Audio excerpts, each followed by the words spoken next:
Mesdames et messieurs, je vous salue de partout où vous écoutez la radio Oasis Congo émettant des bénis.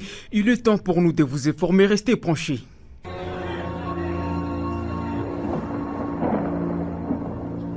Oasis, la météo. Pour ce mercredi 20 novembre, le bulletin météo se présente de la manière suivante en ville de Beni. Le lever du soleil sera observé à partir de 5h45 et se coucher à 17h51. La température maximale sera ressentie à 23 degrés Celsius et la minimale à 19 degrés Celsius. L'humidité relative de l'air sera de 96%. La vitesse du vent sera évaluée à 7 km par heure en direction sud-sud-ouest. Les précipitations possibles seront évaluées à 80% la journée. Ce jour, il fera moins chaud en ville de Beni. Toutefois, la météo prévoit pour ce mercredi un risque d'assister à une pluie en ville de Beni. Prenez donc vos précautions.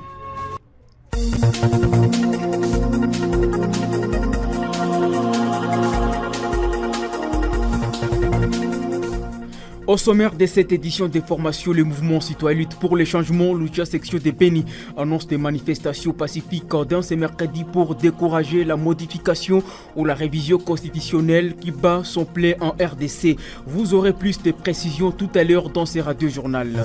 Des coups de balles ont été attendus tôt le matin de ce mardi dans les quartiers Camerongo, au poste frontalier de Kassindi Louberia en territoire de Beni. Selon nos sources sur place, les éléments de la patrouille mixte phare de CPNC faisait face à une bande de présumés bandits armés. Nous en ferons le point tout à l'heure. La nouvelle société civile congolaise du territoire de Romou demande aux forces loyalistes d'intensifier les offensives contre les ADF et leurs supplétifs pour un rétablissement total de la sécurité sur l'ensemble de la chefferie de Wallace et Vonkutu. Messieurs, mesdames, vous aurez des précisions tout à l'heure. Nous parlerons aussi dès le début de cette édition du journal du cancer de la prostate, qui est une maladie caractérisée par la division incontrôlée des cellules anormales au niveau de la prostate. Messieurs, mesdames, tels sont les titres choisis aux côtés de plusieurs autres actualités qui vous seront développées tout à l'heure dans ce studio par Faradja Kato.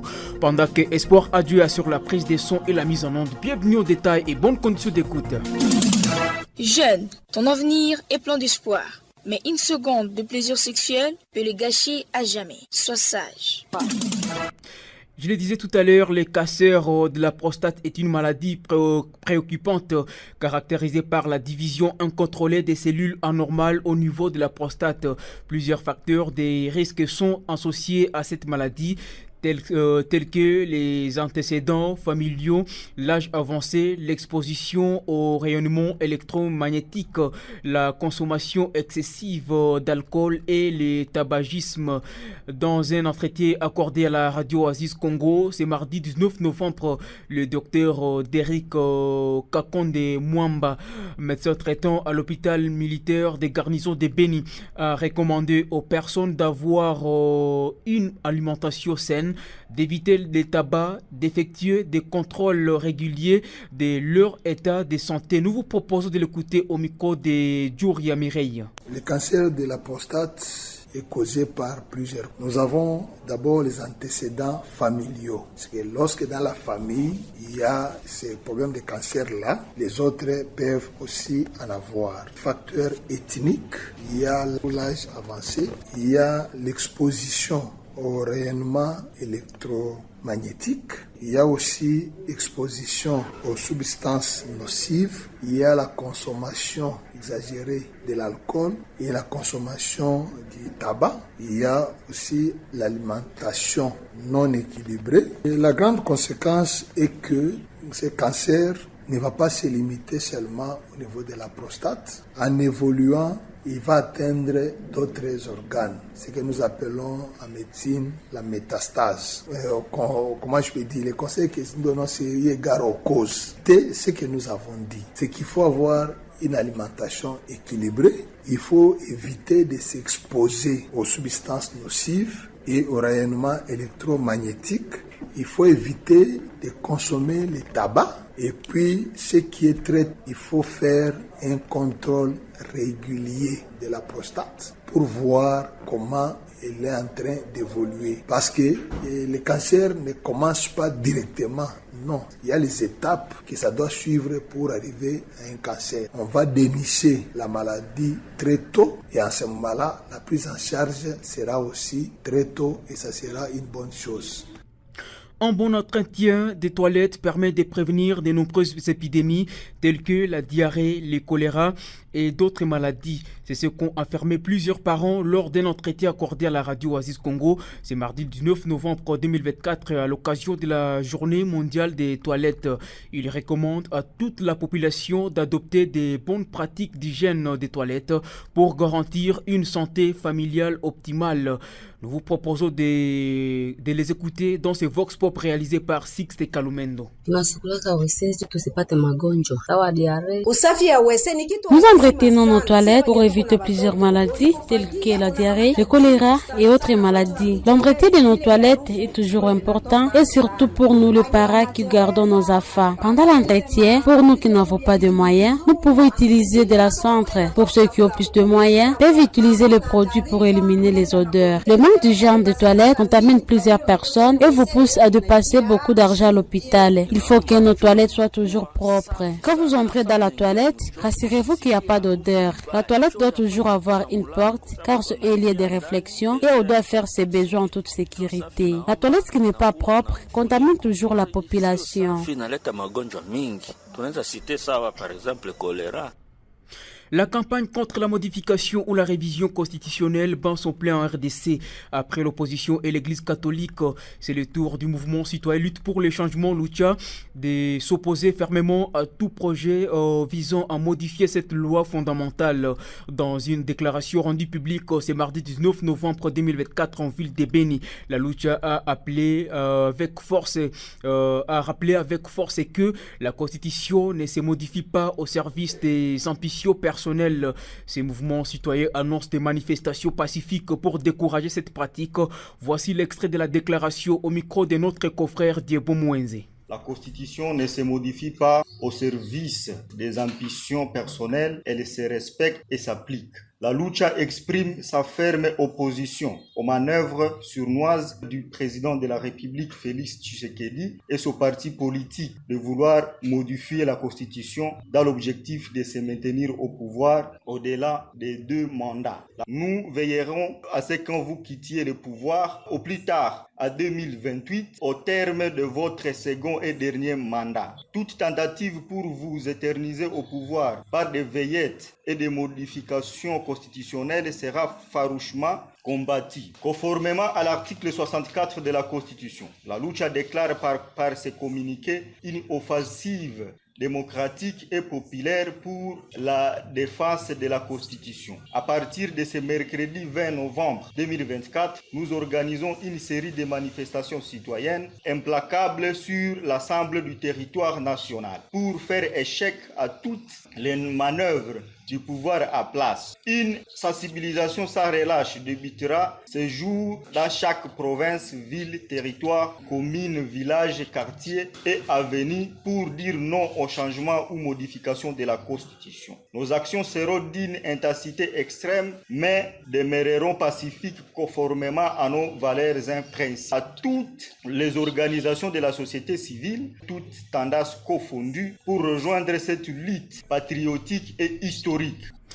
Toujours à ce sujet, certains citoyens de Beni estiment que ces projets du chef de l'État Félix Tshisekedi visent à prolonger son mandat, tandis que d'autres affirment que les propos du président détenu à Lubumbashi le week-end dernier ne sauront pas intimider les politiciens. Suivez-les dans ces Vox Pop réalisés par nos stagiaires. Depuis que cette constitution, bien les mandats est de 5 ans, nous avons gagné quoi et nous avons perdu. Si on changeait même à 10 ans par exemple les mandats, nous allons gagner quoi et nous allons perdre quoi par exemple. Mais il fallait peut-être changer, puis modifier les articles qui font mal la vie des Congolais. Constitution qui est censée que nous puissions rester dans ces difficultés. Je ne crois pas. Est-ce que c'est la Constitution qui autorise les politiciens de détourner l'argent congolais? Je ne crois pas. Est-ce que c'est cette même Constitution qui permet, par exemple, peut-être qu'il y ait des tracasseries, des incursions nocturnes dans notre ville? Je ne crois pas. Ça doit toujours frustrer les politiciens, puisque tous ces politiciens ne voient pas, je crois, l'intérêt du peuple. Ils sont en train de voir leurs intérêts.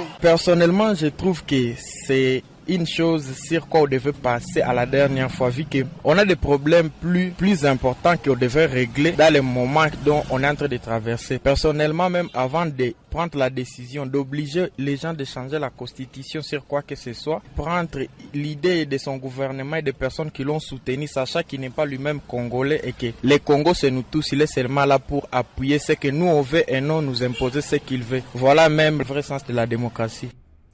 Messieurs, mesdames, après cette courte virgule, nous reviendrons dans ces studios pour continuer avec cette édition d'information. Oasis.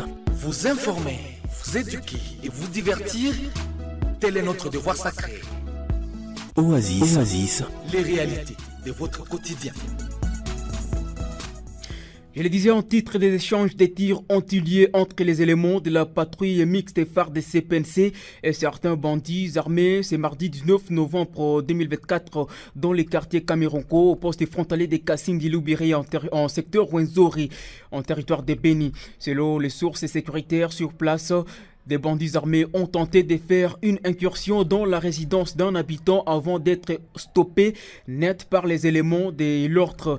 Détail dans ces reportages de David Akilimali depuis Kasindi. C'était autour de 4h25 du matin que ces bourrons signaient leur présence dans la parcelle de Kambale Kavukole, habitants du quartier Kamironko. Saisis de ces hors-la-loi à son domicile, les corsaires de Bido ont servi pour alerter les éléments de l'ordre qui étaient à patrouille. Jade Vutsapu est le coordonnateur de la Sosiko Rwenzori. Les voleurs ont voulu pénétrer la maison d'un habitant à Kamironko. Grâce aux alertes, les habitants ont aussi intervenu à battre le bidon. Là, a poussé vite d'attirer les patrouilleurs et quand ils sont venus, c'est pourquoi nous avions attendu les coups de balle. Donc l'ennemi, les voleurs ont commencé à tirer sur les patrouilleurs, à chercher comment ils vont prendre chemin. Cet acteur de la société civile qualifie cet acte d'un sabotage et insiste sur les renforcements de l'effectif militaire dans des patrouilles pour barrer route au renégat. Moi, j'ai voulu dire aux autorités que ce qui s'est fait aujourd'hui, c'est sous forme de sabotage. Les agents de sécurité ne dorment pas, que les patrouilles s'effancent la journée, même la nuit, puisque ces gens-là sont dans des maisons quelque part, ne sont pas dans la forêt. Après réplique des éléments de l'ordre qui sont venus dans l'intervention, ces filous ont pris la direction vers les collines Kalemi. Aucun dégât immédiat matériel n'a été répertorié au cours de cette opération, poursuit les sources policières. Notons que ce crépitement des balles a été à la base d'une psychose totale dans les chefs d'habitants, quoi la présence des rebelles dans l'entité. Pendant ce temps, les activités socio-économiques et scolaires ont partiellement été paralysées ce mardi 19 novembre dans l'agglomération de Kasindi-Lubiri en secteur de Rwenzori dans les territoires de Beni. Les habitants ont à moitié respecté le mot d'ordre de la synergie des sociétés civiles locales qui a appelé à l'observance d'une deuxième journée ville morte.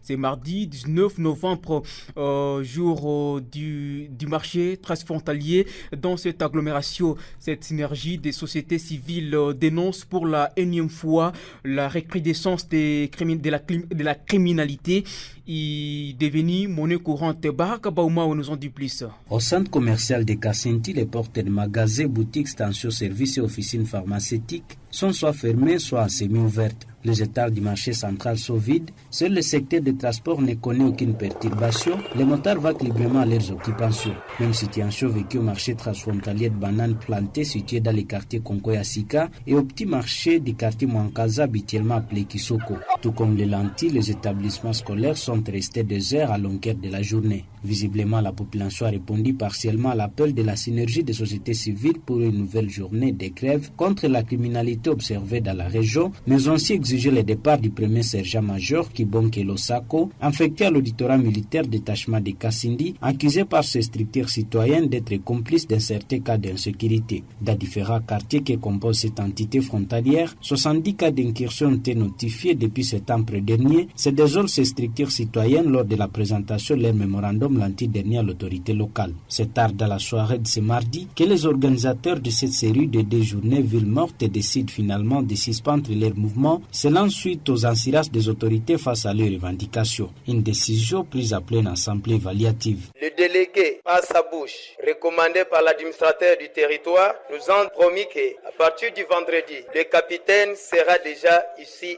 à Kassindi. Et après ce mardi, on sévit avec les majors de l'auditorat militaire. Lui aussi nous a promis que dans une semaine, notre demande sera répondue. Ces structures citoyennes envisagent reprendre leurs actions dans les prochains jours au cas où les revendications n'auront pas de suite favorable. De Kassindi, Baraka Baumawe, Oasis Beni. À qui nous disons merci. Dans la localité de Mazé, située à 63 km de Bunia, dans les territoires d'Ntchougou en Ituri, une intervention des casques bleus bangladais, de la MONUSCO et des soldats des FARDC a permis de sauver la vie de plus de 150 agriculteurs. C'est mardi 19 novembre 2024. Cet événement tragique met en lumière la menace persistante que représentent les groupes armés dans cette région. Je reste Kassongo pour plus de précisions. Les agriculteurs pris entre les feux de 2 groupes armés rivaux, notamment les groupes Codeco et la milice Zahir, ont fait face à des affrontements violents qui ont coûté la vie à 3 personnes, dont 2 femmes. Ces dernières transportant des pommes de terre s'est rentrées au marché commercial des Boulets lorsqu'elles ont été victimes d'une embuscade. De nombreux paysans pris de panique se sont retrouvés dans une situation dispersée, menacés par les belligérants. Alertés par la gravité de la situation, les FARDC soutenus par la MONUSCO ont rapidement organisé des patrouilles de combat. Leur objectif était d'ouvrir un passage sécurisé pour permettre aux agriculteurs de regagner leur foyer. Grâce à cette intervention rapide et efficace, plus de 150 paysans initialement coincés dans leurs champs ont pu quitter la brousse pour rejoindre les sites déplacés de Djadji Héros qui sont protégés par la MONUSCO. Bien que traumatisés par cette expérience, les paysans ont exprimé leur gratitude envers les casques bleus de la MONUSCO et les FARDC. Malgré ce sauvetage, la situation sur le terrain reste encore préoccupante. Ce mardi après-midi, le trafic était toujours interrompu entre Droto et Boulé en raison de la présence continue des combattants armés. Les défis sécuritaires demeurent nombreux et la protection des civils reste encore une priorité. Cet incident tragique rappelle la fragilité de la paix en Ituri et l'importance cruciale pour l'intervention des forces de la paix. Les actions des FARDC et de la MONUSCO, bien que saluées, mettent en évidence les besoins urgents et des solutions durables pour mettre à la fin à la violence et protéger les communautés vulnérables. Toujours à Provence de l'Ituri, la nouvelle société civile du territoire d'Iromo encourage les FARDC à poursuivre les ADF et leurs supplétifs pour un rétablissement total de la sécurité sur l'ensemble de la chefferie de Wallace et Vonkutu. Dans une interview accordée à la cellule des communications territoriales le lundi 18 novembre 2024, son premier vice-président Meshak Mutuka dit avoir noté des avancées significatives une année après la signature de l'accord Nande qui a facilité le retour de la population agricultrice dans leurs champs respectifs.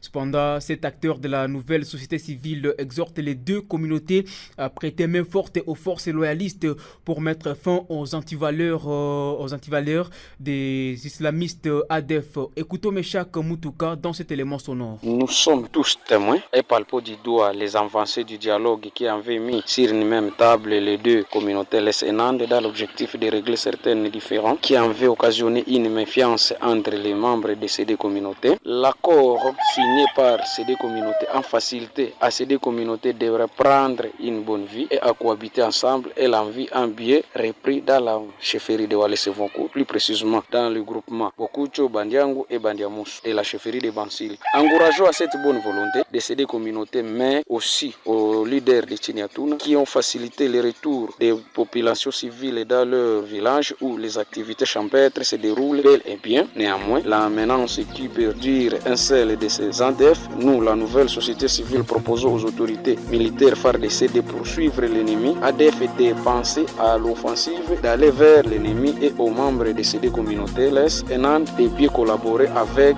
les autorités militaires et barrer la route aux tireurs déficients. Messieurs, mesdames, ce sera la fin de cette édition des formations mises en onde par Espoir à Joya. Mon nom est Farah Diakato, j'étais devant ces micros pour la présentation de cette édition des formations. Merci à toute l'équipe qui l'a rendu possible. Portez-vous bien, au revoir.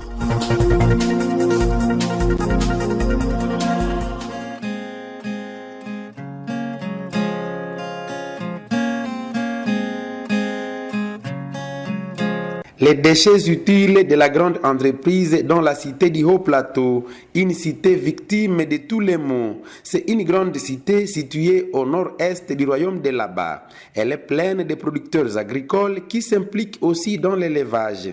Les éleveurs s'étaient frottés les mains lorsqu'il a été annoncé que la grande entreprise vinicole rejette des déchets comestibles par les animaux d'élevage. La joie était si grande chez les éleveurs car les déchets dont il est question étaient donnés gratuitement. Une façon pour la grande entreprise de soutenir la basse classe de la cité. 6 mois, 10 mois, 14 mois après, l'offre a changé dans une zizanie dont personne n'ose définir. De passage, le pèlerin a trouvé qu'une poche qui jadis était gratuite se négocie à 100 000 dinars, monnaie utilisée au royaume de Laba.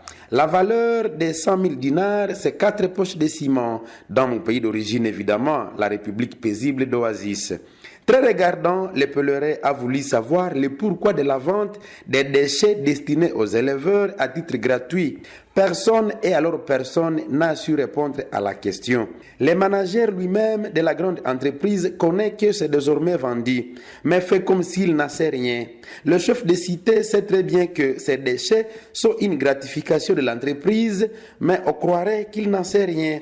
Le brigadier en chef de la Grippelle fait sourde oreille. Au royaume de Laba, les droits des petites gens sont généralement bafoués. Comment justifiez-vous que les déchets prévus à titre gratuit pour la cause communautaire soient finalement vendus au vu et au su de tous, au grand désarroi des éleveurs? On croirait que la cité n'est pas administrée. Autrement dit, dans toute la cité, il n'y a aucune autorité, ni municipale, ni de développement, moins encore de la Grippelle, qui peut penser y mettre de l'ordre pourvu que les éleveurs accèdent à leur faveur. Non, le royaume de Laba nécessite une délivrance. Une nation ne peut nullement fonctionner sans normes ni principes. Même dans de petites cités, il faut qu'il y ait toujours des désordres lorsqu'il s'agit de la faveur de la communauté. Les éleveurs crient au secours, ils n'ont personne pour les écouter. Merci d'avoir écouté ce journal. Vous pouvez le réécouter en visitant notre site internet www.radiooasis.cd.